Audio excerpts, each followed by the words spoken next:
This presentation is all about the roles and responsibilities of different jobs in the arts and what they are all about and how they can be used for future references.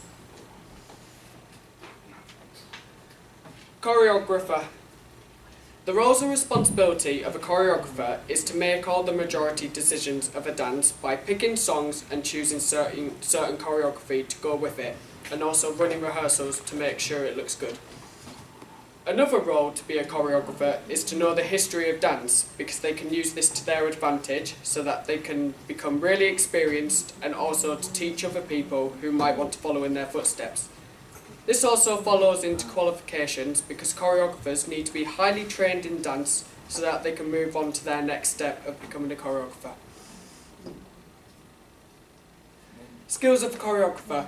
I have chosen timing, creativity, discipline, confidence and leadership. Timing is an important skill because choreographers teach routines and they need to know the timings of the songs so that they can fit the choreography in. I chose creativity as a skill because this skill is important because when you are creating dance moves, you don't want them to be the same as everyone else's, and you can just make them up by being yourself and creating them. Discipline. This skill is important because as a choreographer you need to be strict because you are teaching other people dance moves and it's not easy to teach others, and you may have to be a bit strict from time to time. Confidence. This skill is important because it's not easy to teach other people, let alone performing, but confidence in the choreographer can really help them connecting to the people they are teaching, and they would also need it if they are giving an example of what they expect from their performers. Leadership. This skill is important because leadership is the thing that keeps the team together, and it also gets the performers geared up by giving pep talks to keep them inspired, which is good for a choreographer. Artistic director. Artistic directors are like the eyes and ears of a production, so that everything can go to plan when performers are performing. They are also responsible for implementing the artistic vision of the organisation. The artistic directors are the people who make things possible in productions, such as bookings, venues and other stuff that are related to productions. The qualifications that are needed for this job are to have skills in drama and theatre studies because they would need to know how to deal with these kind of things during a production.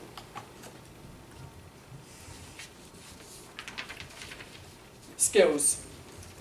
Time management. This skill is important because the director keeps an eye on everything that happens in the productions and they make sure that everything goes to plan in rehearsals. Coordination.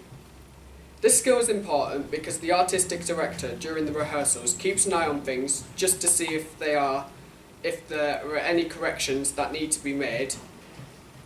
Critical thinking. This skill is needed because the artistic director makes all the decisions of what goes on in his theatre and how it needs to be done. Monitoring. This skill is needed because it is keeping an eye on the performers and evaluating them, and also to give advice if they need to change anything for when it comes to the actual performance. Judgment and decision making. This skill is needed because the artistic director makes all the majority decisions of what happens during a production and how to make it the best on the night time.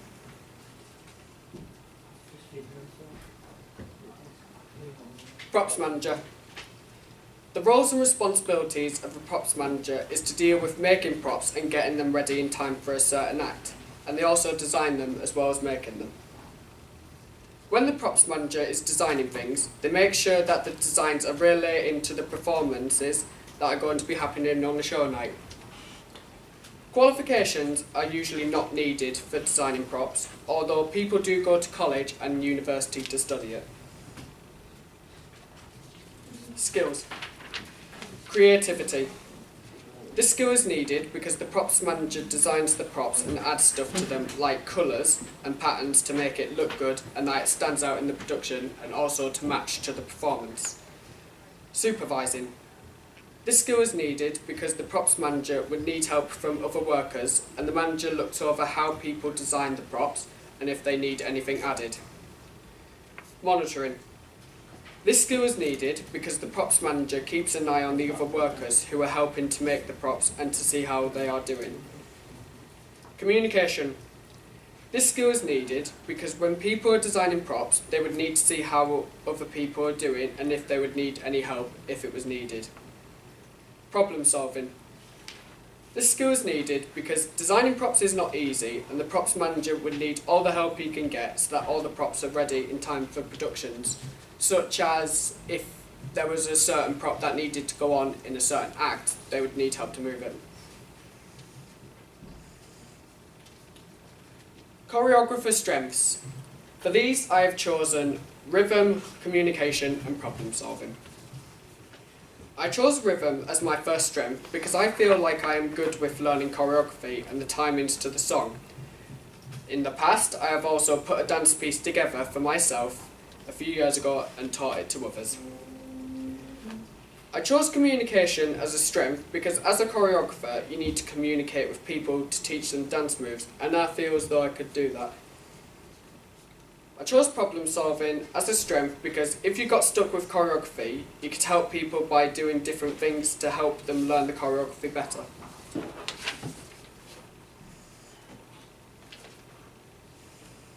Weaknesses. For this I have chosen timing, creativity and leadership.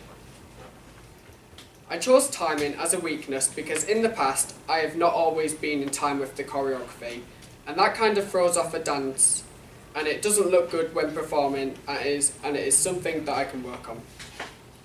I chose creativity as a weakness because even though a dance is meant to be unique, I have not always been creative when choreographing my own dances because I have taken moves from former dances that I have done in the past.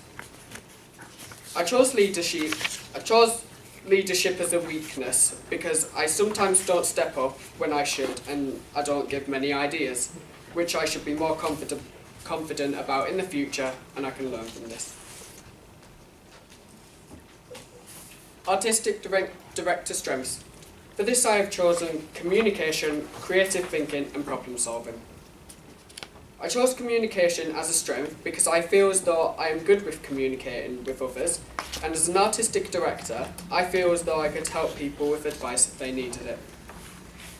I chose creative thinking as a strength because as an artistic director, you need to have good ideas for productions, and I feel as though I could deliver on that.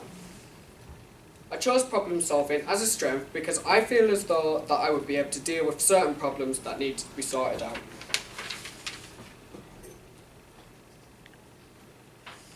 Artistic director weaknesses. For this I have chosen timing, coordination and judgment decision making. I chose timing as a weakness because as an artistic director you would have to keep an eye out for timings during rehearsals and you'd have to keep a close eye on things, and I don't think I would notice that and it would make the performance look bad.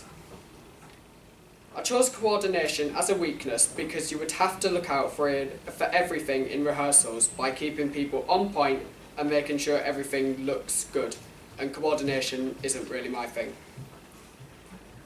I chose judgment and decision making as a weakness because sometimes as a director you have to make tough decisions and it may include letting people down, and I wouldn't be able to do that. Prop manager's strengths. For this I have chosen critical thinking, communication and monitoring. I chose critical thinking as a strength because as a props manager you would need to know the themes of the organisation and what designs would go with it, and I think I would be good at that.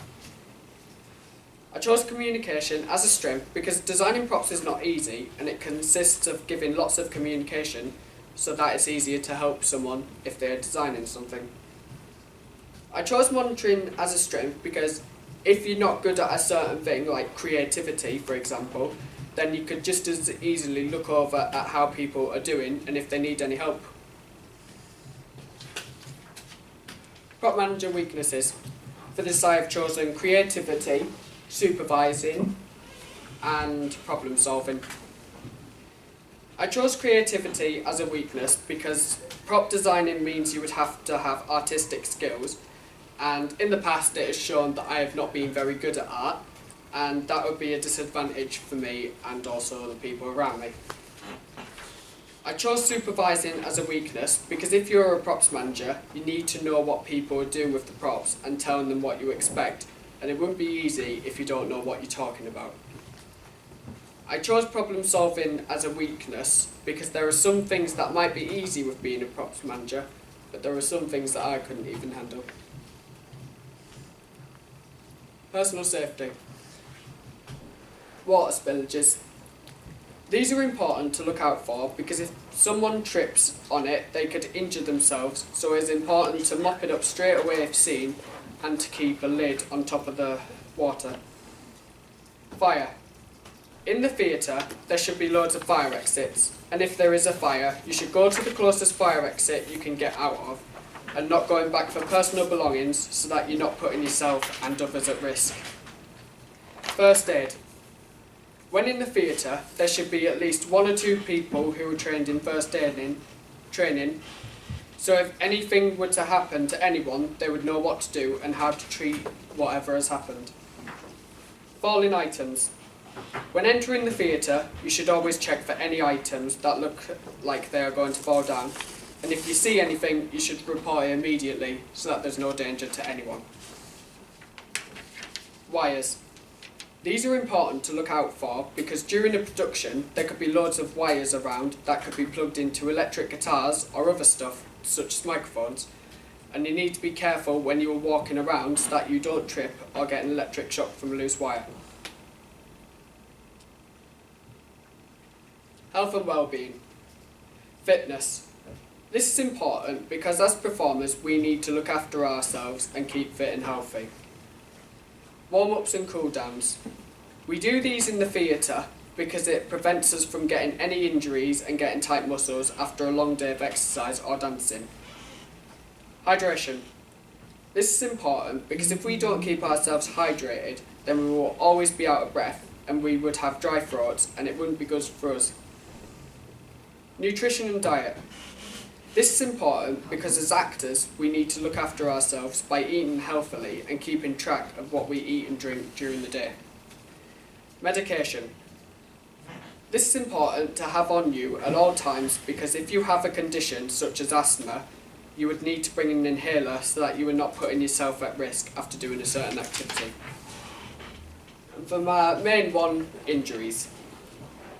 Injuries are a major thing to look out for when rehearsing because it could be very painful if not dealt with at first. And if it was a very bad injury, you could permanently damage it, and for some performers, it could be an end to their career. Little injuries such as sprains can be dealt with just as easily, but it is important not to put any pressure on them for a little bit of amount of time, so that it has a chance to heal on its own and to keep resting it until it can get better.